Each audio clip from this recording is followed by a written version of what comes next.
د مهمو خبرونو سرټکي.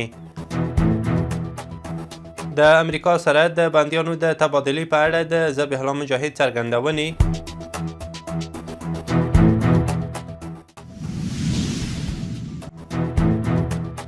د عامه روغتیا وزارت له لوري د خوارځواکۍ ملي لارښود جوړېدل.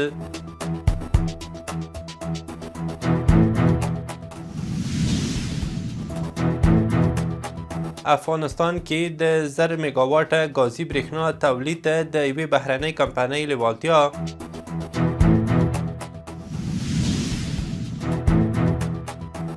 او ایران سره خبرو ته د امریکا چمتووالی.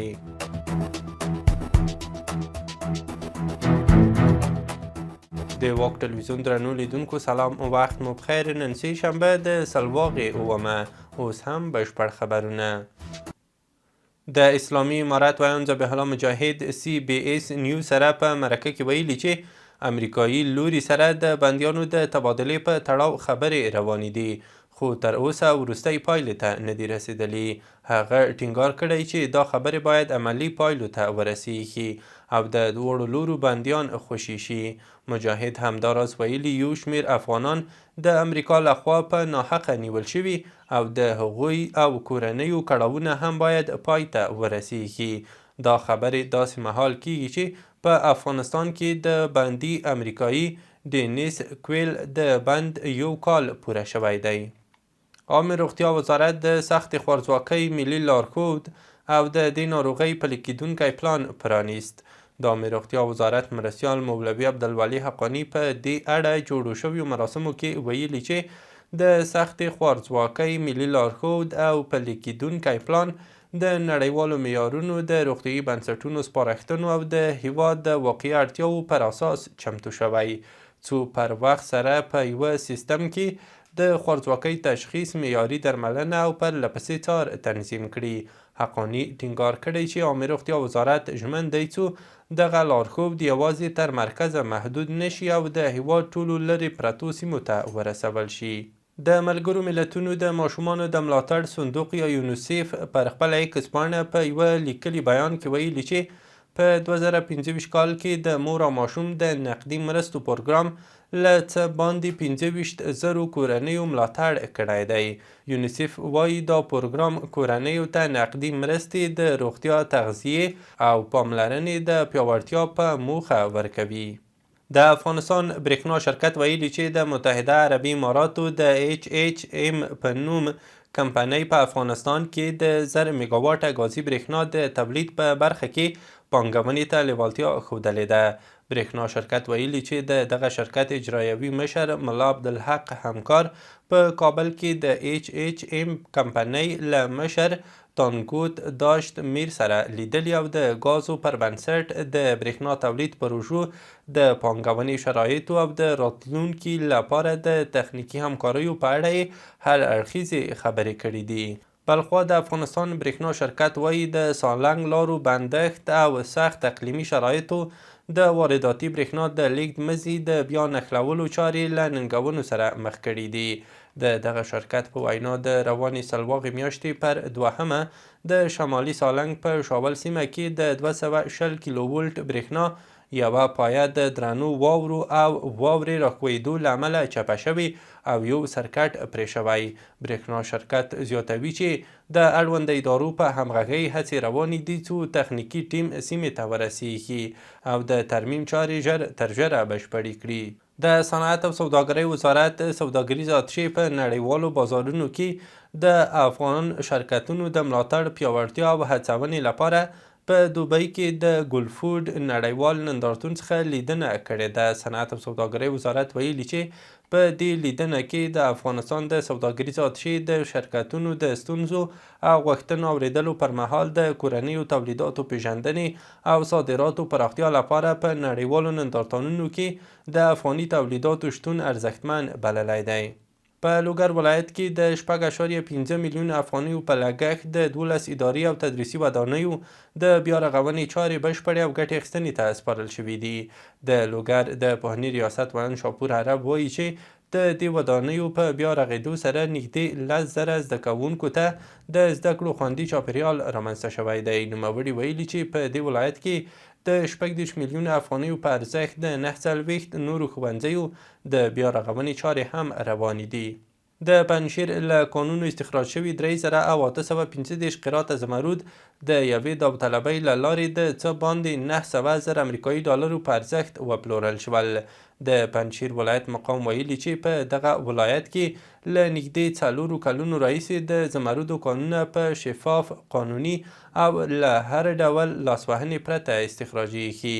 د پنجشیر ولایت مقام په خبرپاڼه کې ویل شوي چې د پنجشیر د زمرودو شفاف، قانوني او معیاري استخراج د حکومت تر مستقیمې څارنې لاندې ترسره کیږي چې دغه کار د طبیعي سرچینو د ساتنې او عامه ګټو د تامین لامل شوی دی. افغان ایواک وایي له لوکل سټیف انټرنیشنل سره په ګډه یې د ناټو د افغان همکارانو د ملاتړ لپاره یو نړیوال ائتلاف جوړ کړی دی. د افغان ایواک په خبرپاڼه کې راغلي چې دغه ائتلاف یې د بېلابېلو هیوادونو له لوري د دوی د افغان همکارانو د خوندیتوب په تړاو د ډاډ ترلاسه کولو او راتلونکي کې د سیمه ییزو همکارانو د شاته نه پرېښودلو لپاره د اصولو رامنځته کولو په موخه جوړ کړی دی. د هرات ولایتي مسؤلین وایي چې په تیره یوه میاشت کې له ایرانه دغه ولایت ته راوړل شوي 215 ماشومان خپلو کورنیو ته وسپارل شول. د هرات د کار او ټولنیزو چارو رئیس حافظ ابو محمد منصور ویلي چې دغه ماشومان د تیرې یوې میاشتې په موده کې له ایران څخه ردمرد شوي وو. نوموړي ویلي چې د هرات د کار او ټولنیزو چارو ریاست 43 ناروغ، یتیم، بېوزله او زیانمن ماشومان د وړیا درملنې په موخه خصوصي روغتیایي مرکزونو ته معرفي کړي دي. د احصایې او معلوماتو ملي اداره وایي د 1404 کال د مرغومې میاشتې کې د هوایي ډګرونو او ځمکنیو بندرونو له لارې د 2396 بهرنیو وګړو تګ راتګ ثبت شوی دی. د دغو شمیرو له مخې 1228 بهرني وګړي هیواد ته راغلي او 1109 نور وتلي دي. دغه اداره زیاتوي چې ډیری بهرني وګړي د کار او د هیواد د لرغونو او تاریخي سیمو د لیدنې په موخه راغلي او تر ټولو زیات کسان د نیمروز او هرات له بندرونو هیواد ته راننوتي دي. له هیواده بهر دا چې د امریکا ولسمشر ډونالډ ټرمپ ویلي چې ایران د سیمې د پوځي تحرکاتو د زیاتوالي په شرایطو کې له امریکا سره د خبرو غوښتنه کړې ده. نوموړي له اکسیوس سره په مرکه کې ویلي چې تهران څو ځله د هوکړې لپاره تماس نیولی دی. په همدې حال کې ایران د امریکا د ګواښونو پر وړاندې د سخت غبرګون خبرداری ورکړی و او ویلي دي چې هر ډول تیري ته به پیاوړی ځواب ورکړي. بل خوا اماراتو اعلان کړی چې اجازه به ورنه کړي د دغه هیواد له هوایي حریم، قلمرو یا اوبو د ایران پر وړاندې د کوم خصمانه پوځي اقدام لپاره کار واخیستل شي. رویټرز د یوه امریکایي چارواکي په حواله راپور ورکړی چې که تهران غواړي نو واشنګټن د خبرو لپاره چمتو دی. دغه چارواکي ویلي چې ایران د مذاکراتو په شرایطو هم پوهیږي. دا په داسې حال کې ده چې د امریکا ولسمشر ډونالډ ټرمپ تېره اونۍ ویلي و چې د ایران په لور یې جنګي بیړۍ روانه کړې، خو هیله یې ښودلې وه چې کارولو ته به یې اړتیا پېښه نه شي. نړیوالو رسنیو راپور ورکړی چې هند او اروپایي ټولنې د شاوخوا 2 لسیزو خبرو وروسته د یوه ستر سوداګریز تړون اعلان کړی چې د 2 میلیارده وګړو ګډ بازار رامنځته کوي. د هند لومړي وزیر ناریندرا مودي دا تړون د ټولو تړونونو مور بللی دی. د راپورونو له مخې دغه تړون به د اروپایي ټولنې پر نږدې 90% صادراتو تعرفې کمې یا ختمې کړي او هر کال به تر 4 میلیارده یورو پورې لګښتونه راکم کړي. مودي ویلي دا هوکړه د نړۍ د شاوخوا 25% ناخالص تولید او د نړیوالې سوداګرۍ دریمه برخه رانغاړي. د فرانسې د استازو جرګې له 15 کلونو پر کمعمره ماشومانو د ټولنیزو رسنیو د بندیز قانون تصویب کړ.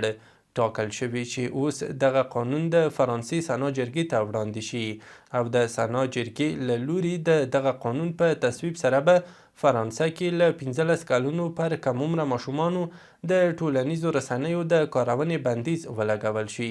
استرالیا هم د تیر زیږدیز کال په ډسمبر کې له 14 کلونو د کمعمره ماشومانو له لوري د ټولنیزو رسنیو پر کارونې بندیز ولګاوه. او وروستی خبر همدا چې په امریکا کې وروستیو سختو ورښتونو او توپان د دغه هیواد زیاتې برخې ځپلې چې له امله یې تر اوسه 22 تنه مړه شوي دي او د دې هیواد ښاري او ترانسپورټي بنسټونو ته یې پراخ زیانونه اړولي دي. ورته مهال دغه توپان په پراخه کچه د برېښنا د پرې کېدو لامل شوی چې تر پرون ورځې پورې 700,000 کورونه او د کار او بار ځایونه له برېښنا بې برخې شوي دي. دغه توپان د امریکا په هوایي ترانسپورټ کې هم پراخه ګډوډي رامنځته کړې او په لسګونه هوایي ډګرونو کې زرګونه الوتنې لغوې یا ځنډېدلې دي. له ملتیا او اورېدلو مو نړۍ مننه. وروستي او مهم خبرونه مو همدومره وو.